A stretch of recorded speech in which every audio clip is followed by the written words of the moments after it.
This video chronicles my 2022 visit to the monuments and sites of classical Egypt. It's a long video because it was a long trip. We spent 2 weeks visiting everything you can think to visit in the country of Egypt, from north to south. One of the best things about this trip is that it spent very little time in the planning stages. Funny enough, it started out as a guy's trip to Chicago. It was supposed to be a group of friends going to Chicago to catch a few baseball games, drink some beer, and eat some greasy food. But as things tend to go, people's lives get in the way. So what started out as a group of 6 guys going on a trip ended up being just 2. Me and my buddy B. And the thing about B is he's a world traveler. He's been traveling his whole life. He even moved to Japan for a little while after college. So a guy's trip to him is not going to be Chicago or Las Vegas. He's going to swing for the fences. So when he suggested Egypt, when it just ended up being the 2 of us left, I couldn't think of a reason not to go. So the next thing I know, we were putting everything together and getting on a plane. Shout out to B for thinking outside the box. Here we are beginning the flight from New York to Egypt. I'm smiling in this picture, but this is easily the worst flight I've ever been on. 2 guys, both over 6 feet and 200 pounds, sitting in the same row in economy. The flight was full to capacity and eventually the AC even went out. About halfway through the flight, I had to get up and stand in the middle of the plane. It was the only way I could get comfortable. There was an Egyptian guy in the window seat next to me who stayed in his seat for the entire 8-hour flight. He didn't get up once. I don't know how he did it. But once we made it to Cairo, it was all good.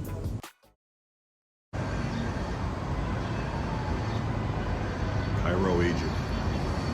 View from the hotel room. Nile River in the background.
of the fine casing that's used to surround the pyramid. Walking up one of the pyramids.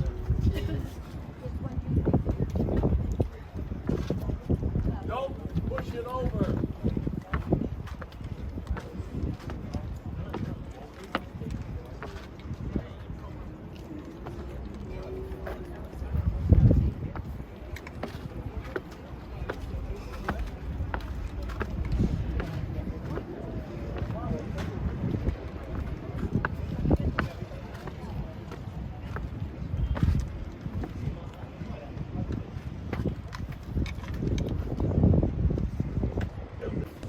Walking up and down this pathway, you realize it clearly was not originally designed to be a tourist attraction. And if it was, the ancient Egyptians were about 5 foot tall on average.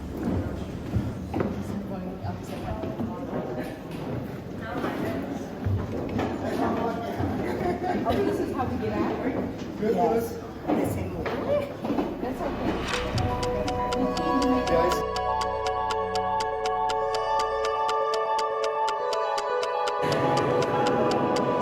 King's Chamber. If there was ever anything noteworthy in this room, it's long since been removed.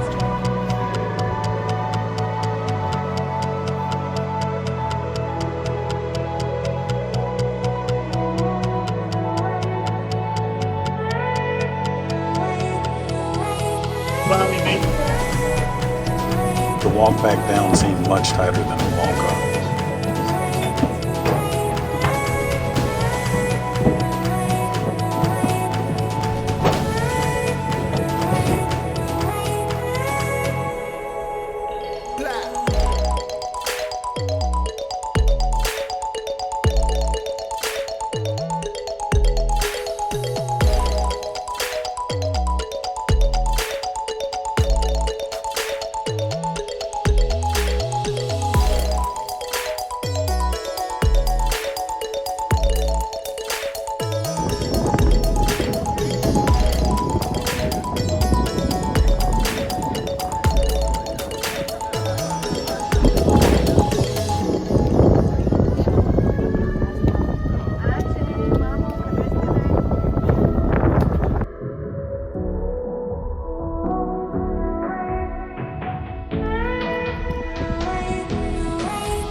It was not easy for them to pronounce the ancient Egyptian names.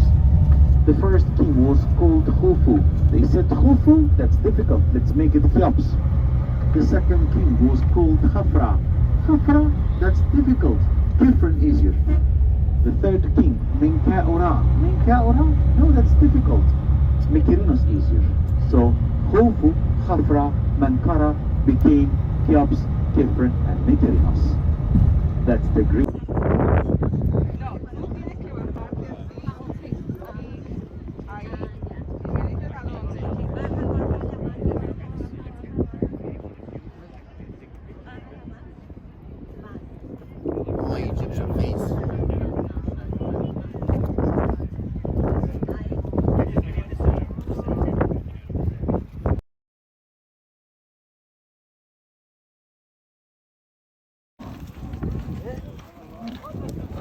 Camel ride.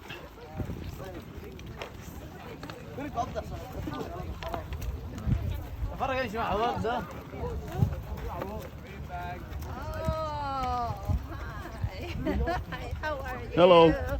You're so brave. You don't afraid of dropping yourself? Or? No, I'm not scared. Oh.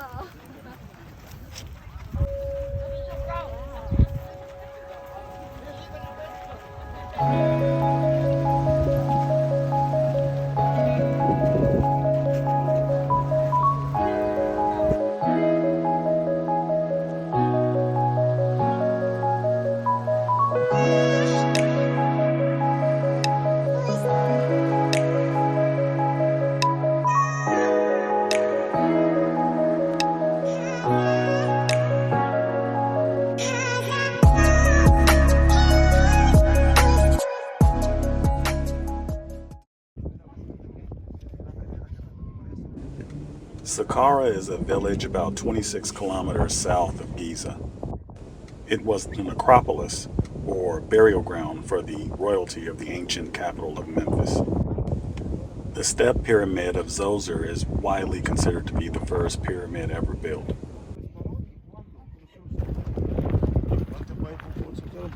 No, thank you.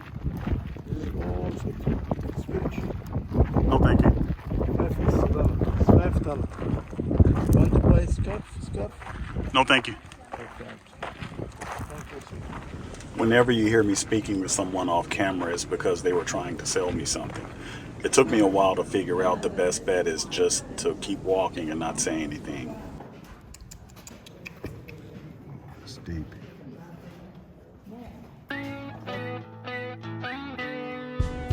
From Saqqara, we went to a nearby carpet school to see the master craftsmen at work.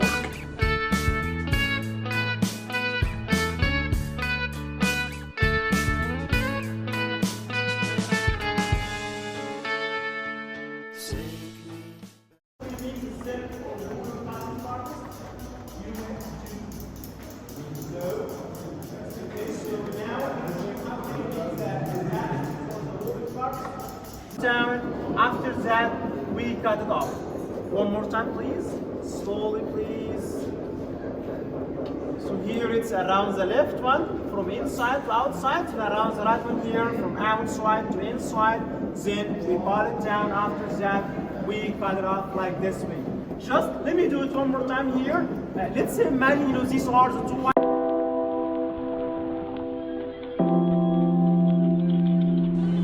Later that day, we jumped on a quick regional flight from Cairo to Aswan.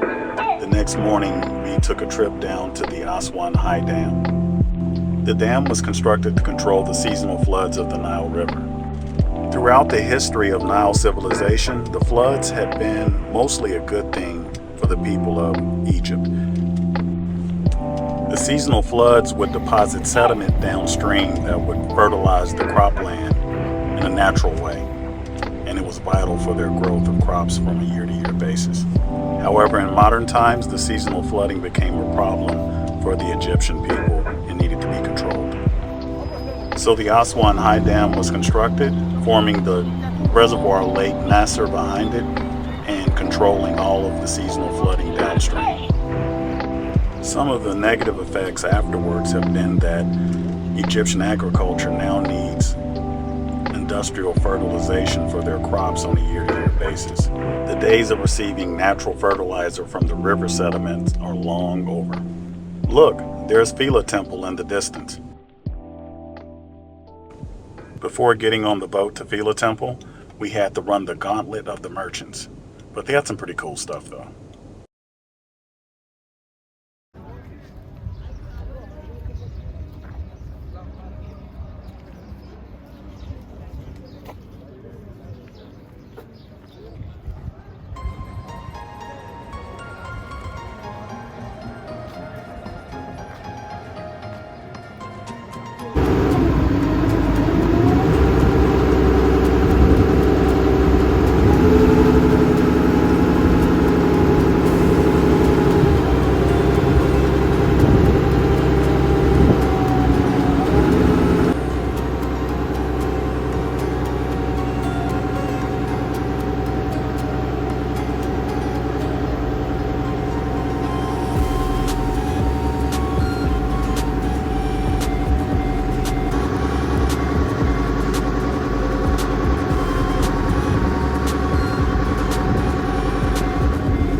This is Philae Temple.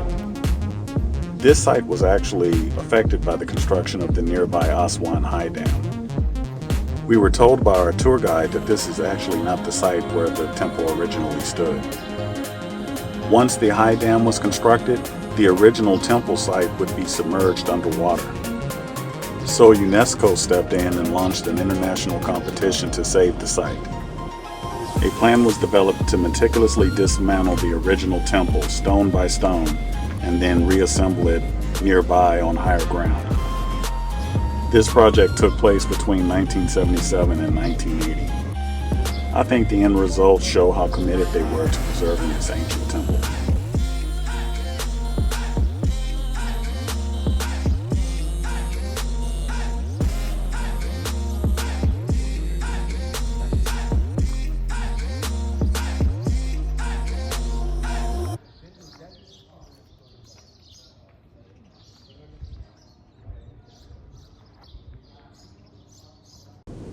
The scale at which the ancient Egyptians built things never ceases to amaze me.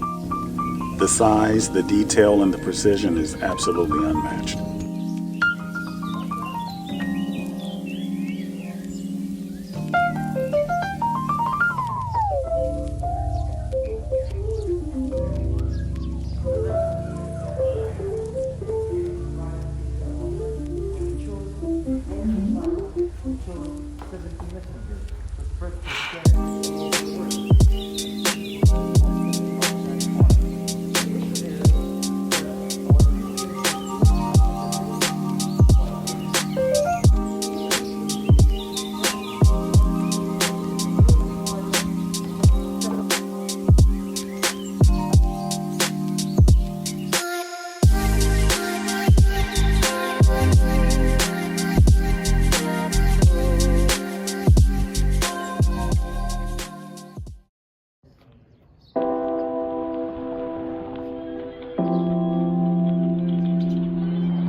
From the temple, we hopped a quick boat to a nearby Nubian village and probably had the best meal of my entire trip in Egypt. A hot pot of Nubian stew.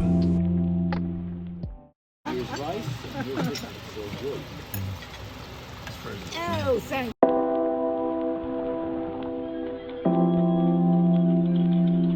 Aswan, Egypt.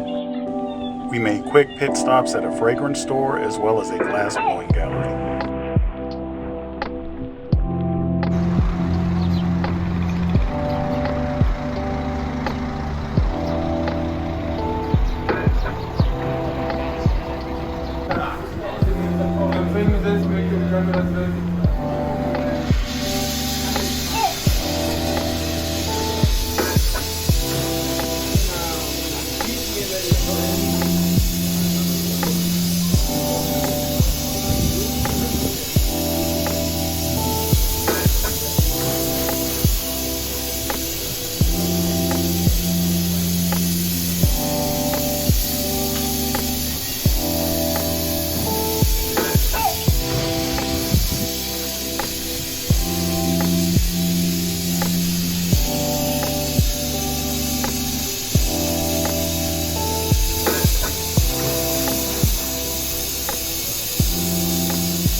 Moving Pick Hotel. View from the hotel room. Aswan, Nubia, southern Egypt. Nile River in the background.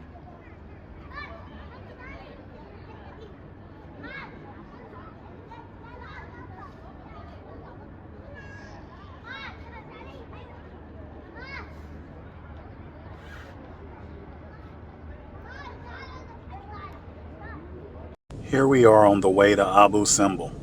The buses will drop you off in the parking lot and you have to walk a pathway lined with vendors on the way to the monument. If high pressure sales tactics were a person. By this point we had learned unless you want to buy something, the best bet is to pretend to be blind and keep moving forward. Do not stop whatsoever. And do not promise to look at their stuff on the way back, because they will be looking for you and will hold you to that. And the children will come out and definitely try to sales pitch you, and that is definitely harder to say no to them than it is their parents. Abu Simbel is another site that was directly affected by the construction of the Aswan High Dam. It sits on the banks of Lake Nasser and is very near the Egyptian and Sudanese border. Just like with Philae Temple, this site had to be dismantled entirely and then raised to higher ground above the lake line. This was a massive effort, and it was all completed before the completion of the Aswan High Dam. Abu Simbel is the crown jewel of the Nubian monuments.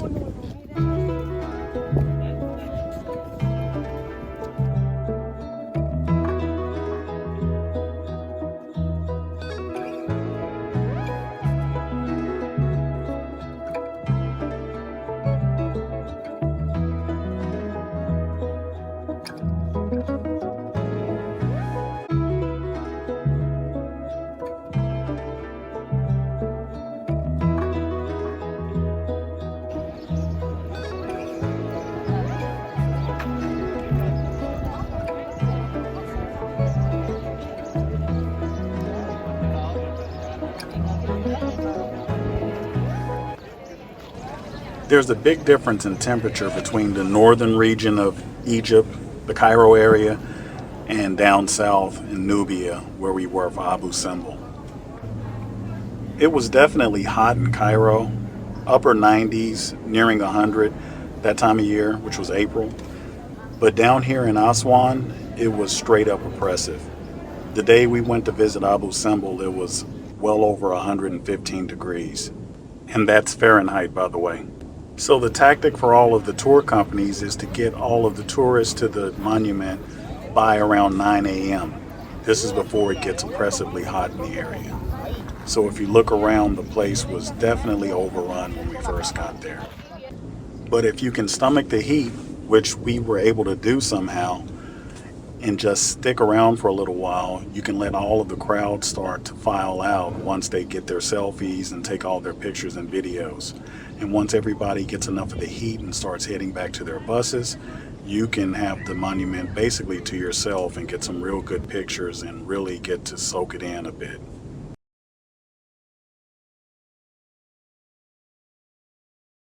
After recomposing ourselves from the Aswan heat, the group met up again for a Felucca ride on the Nile River. And I hope I'm pronouncing Felucca correctly.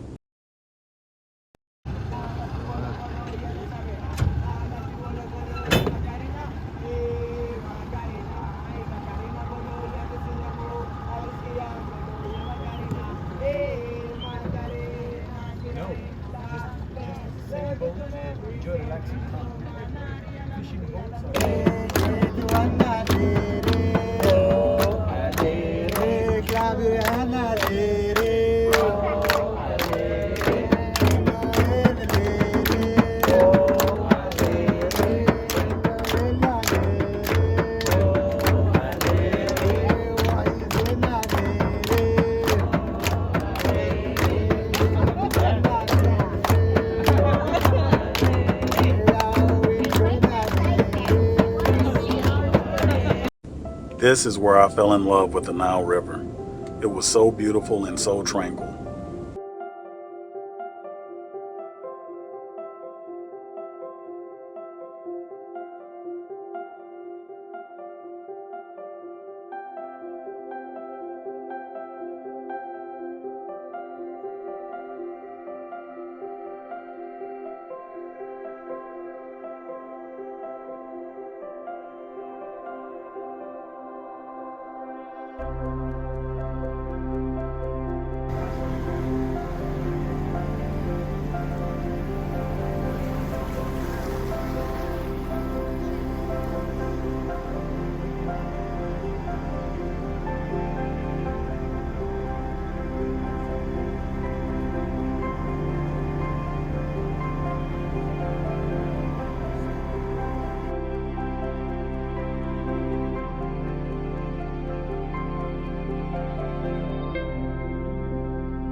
This cute kid was all hustle. He would paddle out to the boats and sing for money.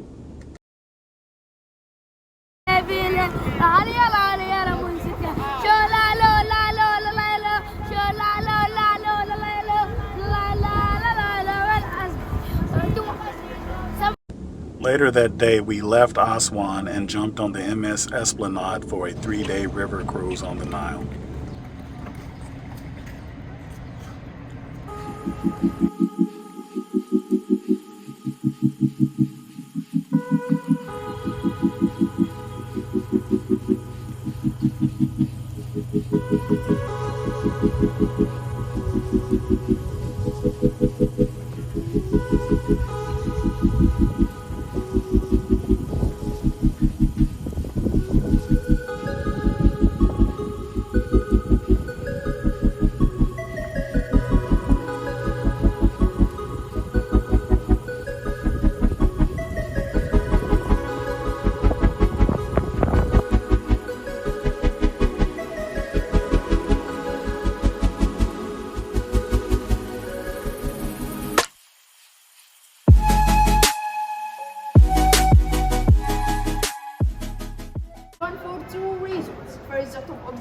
It takes sun rays shape indicating a moon rock, and the bottom it takes the pyramidal shape indicating the belief of eternity.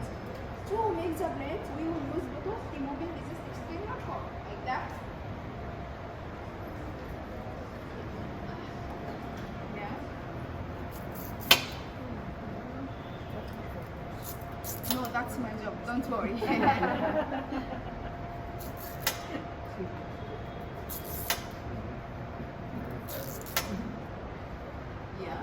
And this part is so strong and elastic. The Egyptians use this part to make sandals, baskets, and the other thing.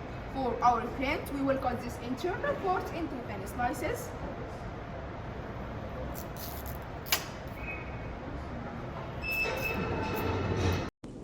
I actually ended up purchasing 2 great pieces of art here.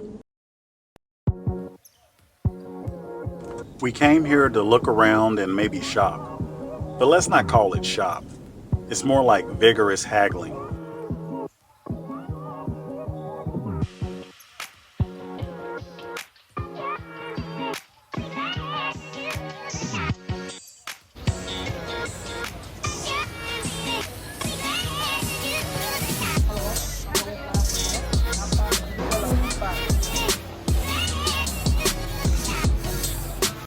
He wanted to do something simple, like maybe get a couple of t-shirts.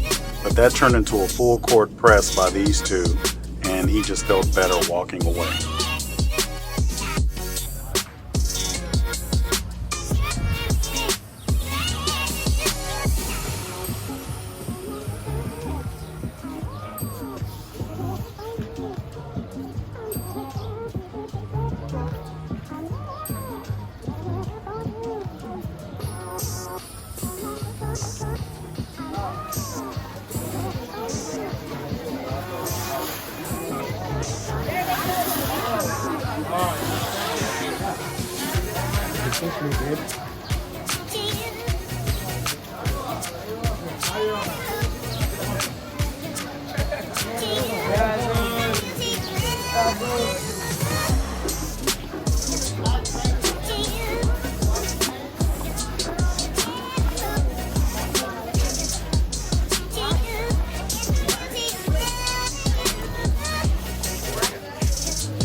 Canadian. I live in America. California, San Francisco.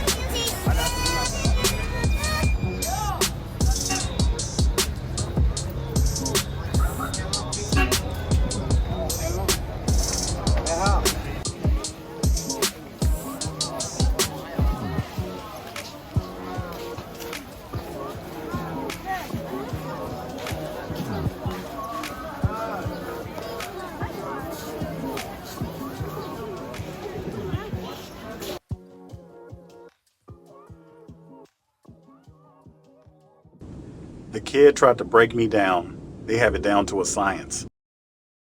Oh, we look happy in this photo, but I promise you I was arguing like enemies with these two overpriced just moments before. After all the haggling, our group needed to sit down and get some refreshments.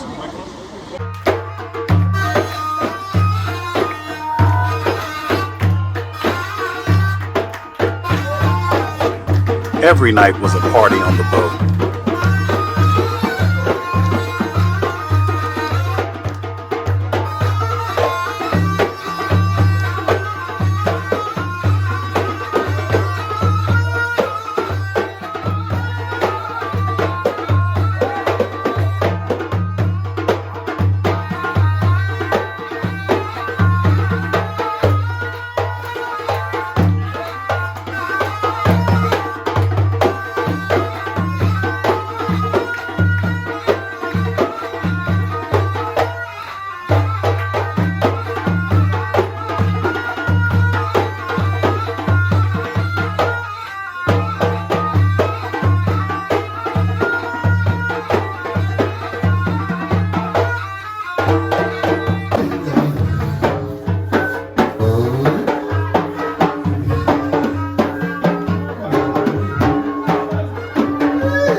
And the mornings were for enjoying the Nile River.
Kom Ombo Temple.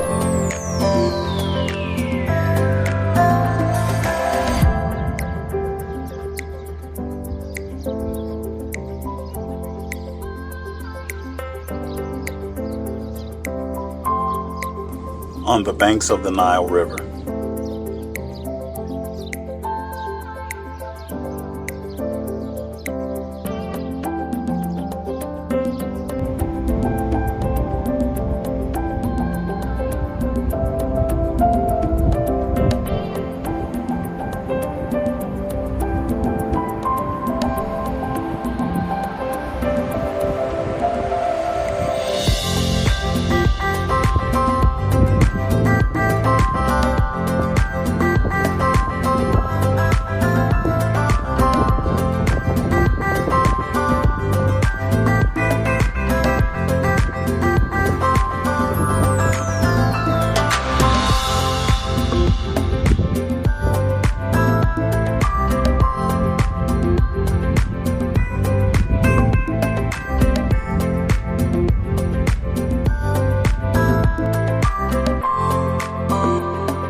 Our chariots await us. Off to the temple of Edfu we go.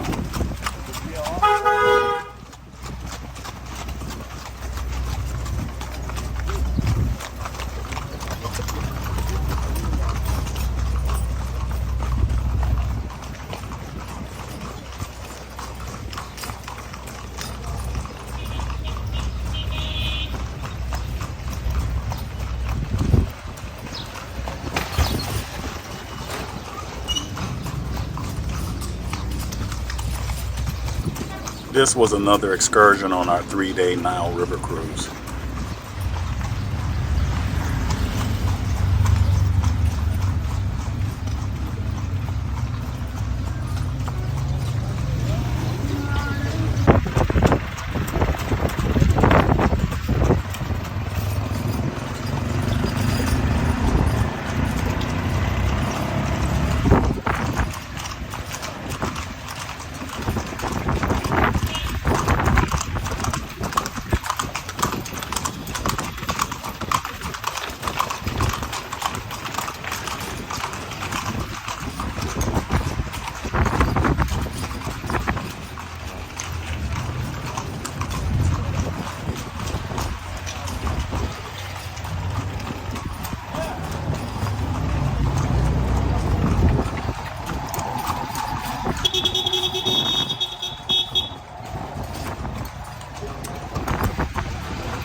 Oh, wow.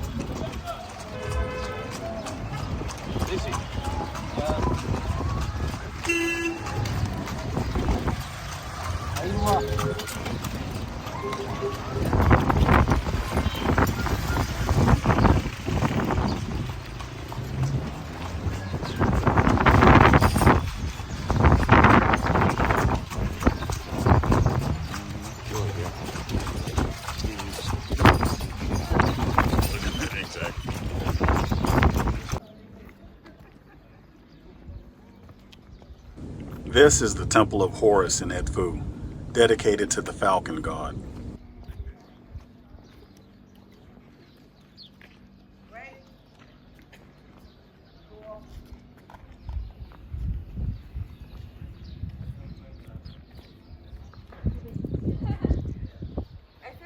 This one has the head.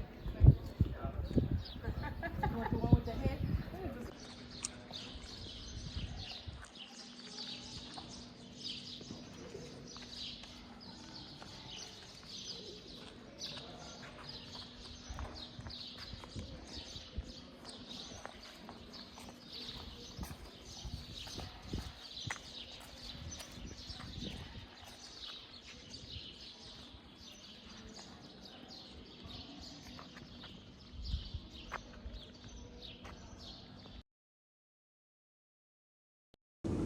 I'm not a Muslim, but the call to prayer is so soothing to me. I always have to stop and listen to it.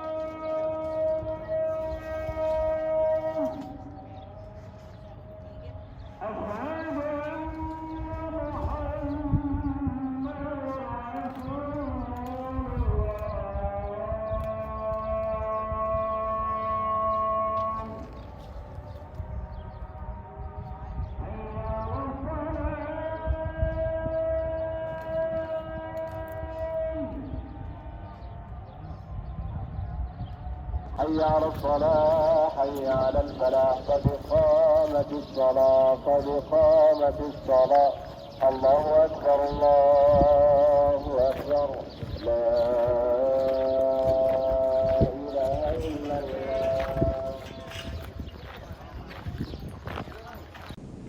And like that, we're heading back to the boat.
Another night of revels await us.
Valley of the Kings, the necropolis of Thebes, the burial place of the great pharaohs, including the famous King Tutankhamun.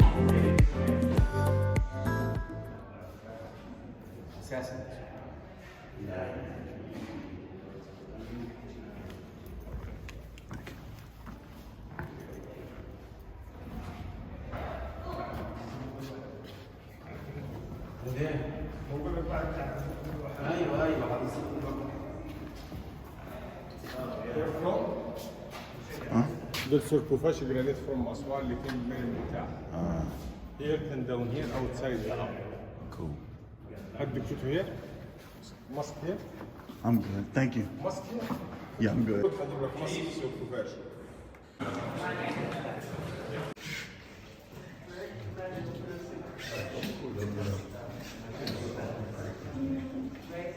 But I agree, like, you probably have to dust all the stuff off the walls so you can see some of the stuff, you know?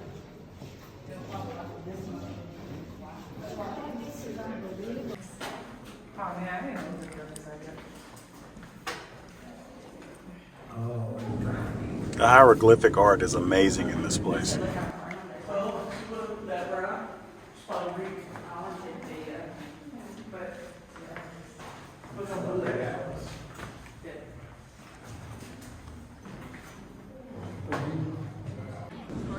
Here is the tomb of King Tut. His treasure, including the iconic golden burial mask, are housed in the Egyptian Museum. I'll get to that later.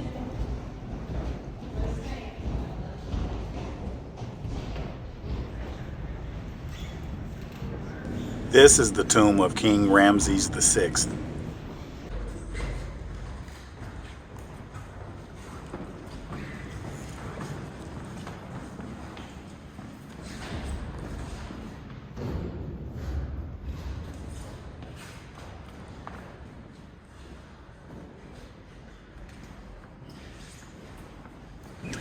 The cool thing about this upcoming rock formation overlooking the tombs is that it looks like a resting pharaoh.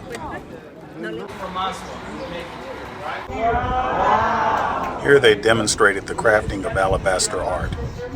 It was on the way out from the Valley of the Kings. This is same stone but made by machine. This one we call it plaster alabaster. Okay? 1 hour the machine can make 5 or 6 vases. Now off to the temple of Queen Hatshepsut. I know I mispronounced that one. This temple was dedicated to the longest ruling female ruler of Egypt.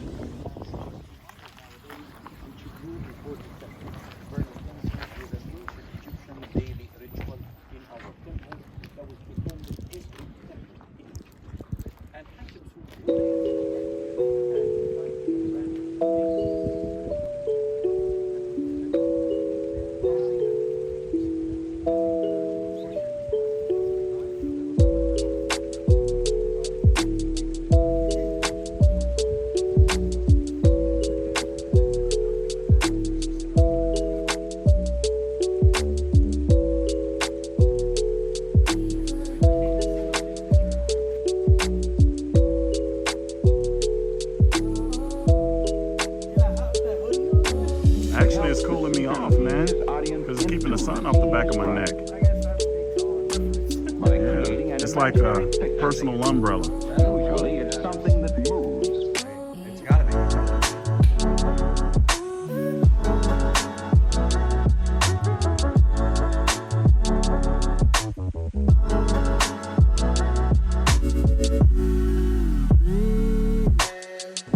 Colossi of Memnon, statues of the pharaoh Amenhotep III.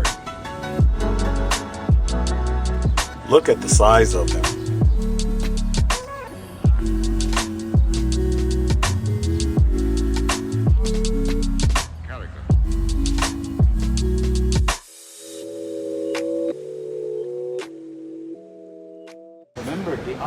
Another temple on our grand tour of temples. This is Luxor Temple.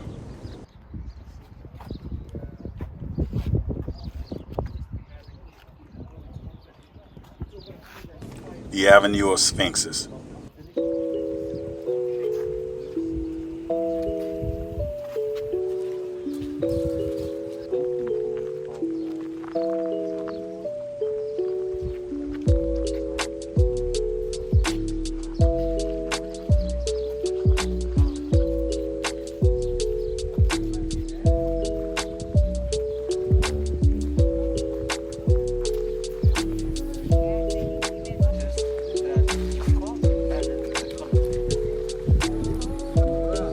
This statue is beautiful. It helps the speaker lead his audience into the scene he describes by creating an imaginary picture. Usually it's something that moves.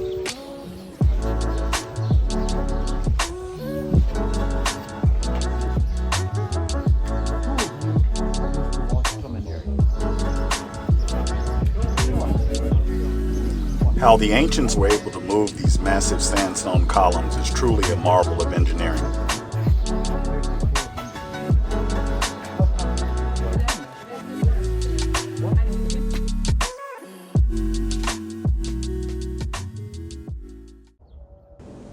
The Sacred Lake, another call to prayer.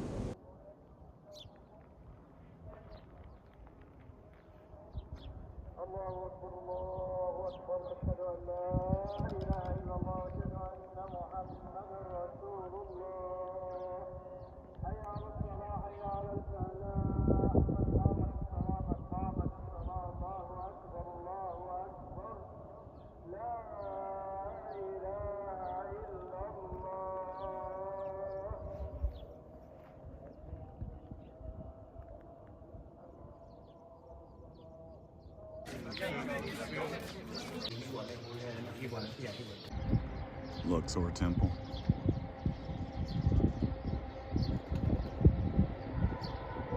Luxor, Egypt. The Karnak Temple Complex.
One last night of riverboat revels. My favorite, the belly dancer.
back to Cairo, in particular the area with some of the most historically renowned Coptic Christian churches. This spot is touted as a place where the Holy Family spent time during their Egyptian journey when Jesus was just a baby. This was actually a piece of religious history I had no prior knowledge of, and I was glad to learn. This is the Church of St. George. It is a Greek Orthodox church within Coptic Cairo. One of the things our tour guide explained to us is that Egypt prides itself on being one of the safe havens for religious diversity. Members of the three major Abrahamic religions have found ways to peacefully coexist here and openly practice their religions. The Church of St. George is world-renowned and an elegant place of worship.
Here we are taking a walk through one of the older parts of the city and on our way to the market.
Beautiful. Wow. Look at all this over here.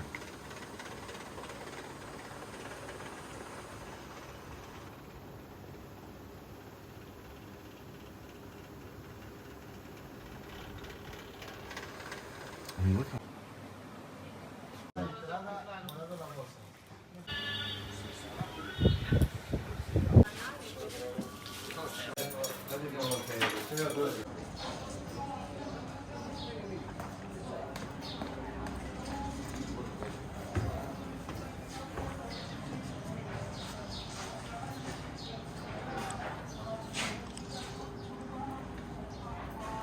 like better than wow.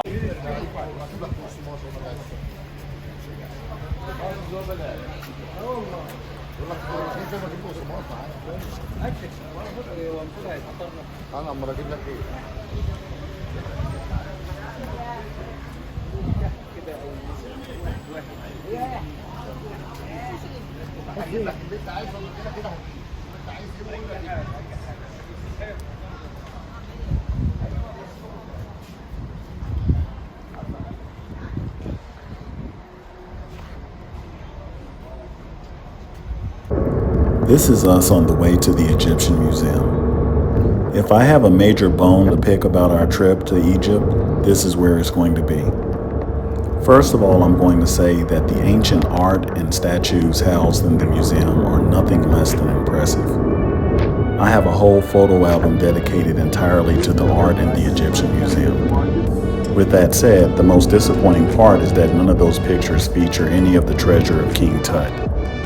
You can walk into the room that houses his iconic burial mask and all of his treasure, but you can't photograph it. And despite all the wonderful art in that building, that is the star of the show. I really wish I had pictures of it. When we visited, it was still the old Egyptian Museum, which is very hot and run down. But I hear the new museum is on par or surpasses any other museum in the world.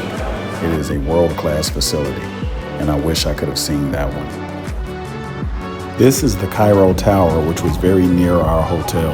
We decided to walk there on the last day. You can get excellent views of the city from up top. I wish I had my telephoto lens.